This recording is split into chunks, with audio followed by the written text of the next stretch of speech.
I love you. I love you so much that I would build a family with you. I love you. Promise me we stick together. You're not in Kansas anymore. You're on Pandora. Hello and welcome to Bollygrad studios. दोस्तों 2009 में जब James Cameron की अवतार release हुई तो दुनिया भर में खूब देखी गई। कुछ ही समय में वर्ल्ड सिनेमा इतिहास की हाईएस्ट ग्रॉसिंग फिल्म बन गई। लेकिन हमारे इंडिया में ये फिल्म किसी अलग ही वजह से चर्चा में रही है। कभी इसकी सफलता का क्रेडिट ढूंढते हैं तो कभी राइटर्स और जो क्रिटिक्स है वो कहते हैं कि ये जो अवतार वर्ड है ये संस्कृत से लिया गया है। फिल्म में कई जगहों पर हिंदू माइथोलॉजी के रेफरेंस भी पाए गए हैं। अब अवतार का सीक्वल अवतार द वे ऑफ वाटर आ रही है। ऐसे में चर्चा एक बार फिर जोरों पर है कि क्या ओरिजिनल फिल्म की तरह इस फिल्म में भी हिंदू महाकाव्यों के अंश पाए जाएंगे, और अगर कुछ नहीं मिला तो फिल्म का नाम तो है ही। तो आज की इस वीडियो में हम बताते हैं आपको अवतार के साथ इंडिया का कनेक्शन। नंबर 1, जेम्स कैमरून ने अपनी सबसे महत्वाकांक्षी फिल्म का नाम अवतार रखा। साल 2007 में टाइम मैगजीन को दिए एक इंटरव्यू में कैमरून ने इस बात के बारे में बताया। सबसे पहली चीज तो ये कि उन्होंने स्वीकार किया कि ये नाम संस्कृत शब्द अवतार से लिया गया है। जब हिंदू देवता अलग समय काल में अलग रूप में धरती पर आते हैं उसे उनको अवतार कहा जाता है। जैसे भगवान राम और कृष्ण को विष्णु का अवतार कहा जाता है। कैमरून ने बेसिक आइडिया यहीं से लिया, मगर उन्होंने इस आइडिया को साइंस फिक्शन टच दे दिया। कैमरून ने यह भी बताया कि ऐसे ही कॉन्सेप्ट का जिक्र Japanese comic ghost in the shell में भी पाया जाता है, जहां लोगों की पर्सनालिटी एलियन लोगों के शरीर में ट्रांसफर की जाती थी। अवतार सुनते ही लोगों को लगता है कि यहाँ किसी देवी देवता की बात हो रही है, मगर कैमरून इसका खंडन करते हैं। वो बताते हैं कि उनकी फिल्म में इस शब्द का मतलब ये है कि प्राणी जो किसी अन्य रंग, रूप या आकार में भी पाए जाए। सेकंड पॉइंट, अवतार में जो पंडोरा नाम का प्लेनेट है उसके निवासी 11-12 फुट लंबे और नीले रंग के दिखाए गए हैं। ये नीला रंग यूं ही रैंडमली नहीं चुना गया था, इसके ऊपर बाकायदा रिसर्च की गई थी। और कमाल की बात यह है कि इंडिया से भी इसका बहुत ही मजबूत कनेक्शन है। अवतार के डायरेक्टर बताते कि उन्होंने पंडोरा निवासियों का रंग नीला इसलिए रखा क्योंकि उन्हें नीला रंग पसंद है।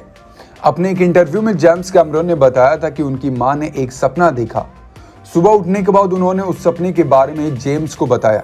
जेम्स कैमरून ने जब उसे अपने सिनेमाई चश्मे से देखा तो उन्हें वो बड़ी कूल तस्वीर लगी, इसीलिए याद रह गई। जब वो 70 के दशक में एक साइंस फिक्शन फिल्म लिख रहे थे तो उसमें उन्होंने मां के सपने से प्रेरित होकर अपने किरदार भी नीले रंग के रखे, मगर उस स्क्रिप्ट पर कभी फिल्म नहीं बन पाई। जब 1994 में उन्होंने अवतार की स्क्रिप्ट लिखी तो उन्हें दोबारा इस नीले एलियन का ख्याल आया। इस चीज को उन्होंने अपने स्क्रिप्ट में जोड़ दिया। जब उन्होंने इस रंग से जुड़ी रिसर्च करना शुरू की तो उन्हें उसके हिंदू कनेक्शन के बारे में पता चला।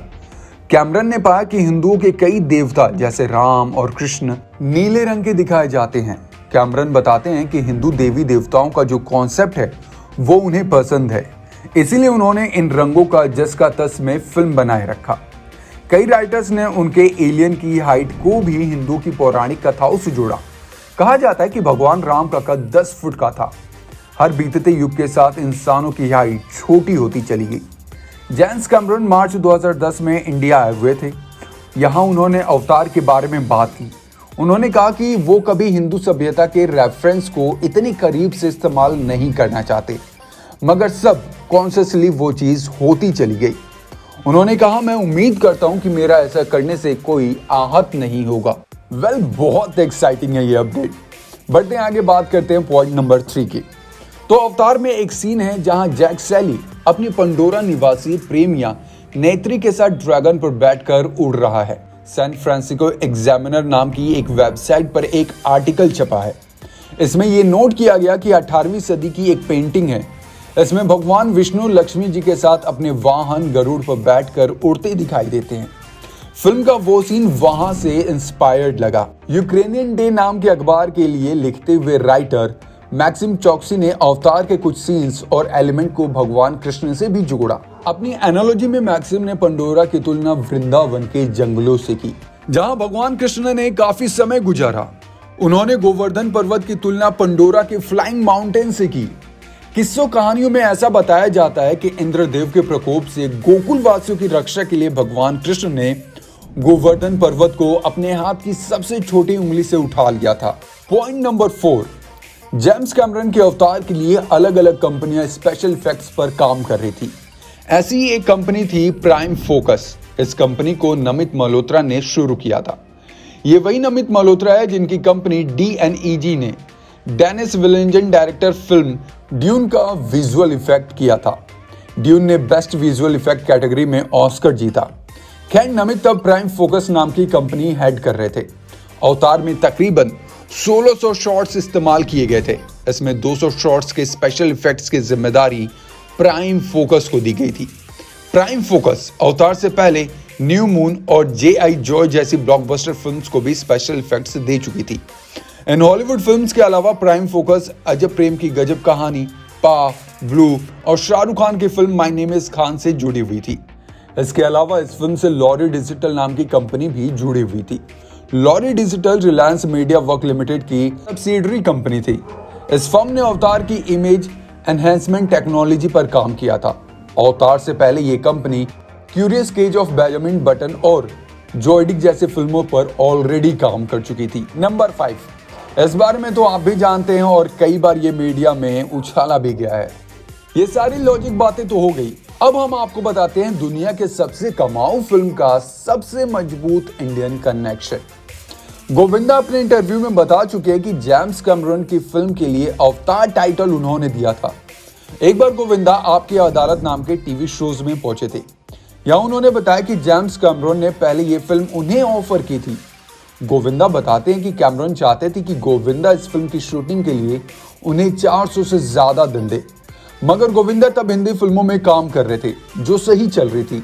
गोविंदा इस फिल्म को छोड़ने की वजह भी ये बताते हैं कि इस फिल्म के लिए उन्हें अपने शरीर को नीले रंग से रंगना था, जो आयुर्वेद और पतंजलि टाइप की चीजों से बना है। ऐसे में ये फिल्म कर पाना उनके लिए संभव नहीं था। गोविंदा ने यह भी बताया कि उन्होंने जेम्स कैमरन से यह भी कहा था कि उनकी ये फिल्म अगले 7-8 साल तक नहीं बन पाएगी, और वैसा ही हुआ। गोविंदा की भविष्यवाणी के 8 या 9 साल बाद अवतार रिलीज हो पाई। अगर आपको किसी तरह का कंफ्यूजन है तो आप भी ये सारी बातें खुद बोलते हुए सुन सकते हैं गोविंदा को। अब गोविंदा की ये बातें कही गई कितनी सही है या कितनी गलत, इसकी तो हम पुष्टि नहीं कर सकते, मगर एक चीज नोटिस करने वाली है। गोविंदा ने कहा कि अवतार के लिए उन्हें अपने बदन पर नीला रंग लगाना था। शायद उन्हें ये बात नहीं पता कि जितने भी नीले प्राणी फिल्म में नजर आए हैं वो सब कंप्यूटर की मदद से बनाए गए थे। किसी एक्टर को अपने शरीर पर नीला रंग पोतने की जरूरत नहीं पड़ी। इस तरह की छोटी मोटी मगर बातें इशारा करती हैं कि शायद गोविंदा जो कह रहे हैं वो सही नहीं है, मगर हम बिना किसी सबूत के गोविंदा को गलत कह भी नहीं सकते। तो आज की वीडियो के लिए बस इतना ही। कैसी लगी ये अपडेट्स, कैसा लगा ये इन्फॉर्मेशन और कैसा लगा आपको ये इंडियन कनेक्शन अवतार का, और क्या ये बातें आप लोगों को पता थी? नीचे कमेंट बॉक्स में अपनी अपनी राय जरूर शेयर करें। Thank you so much. देखते रहें बॉलीग्राड स्टूडियो।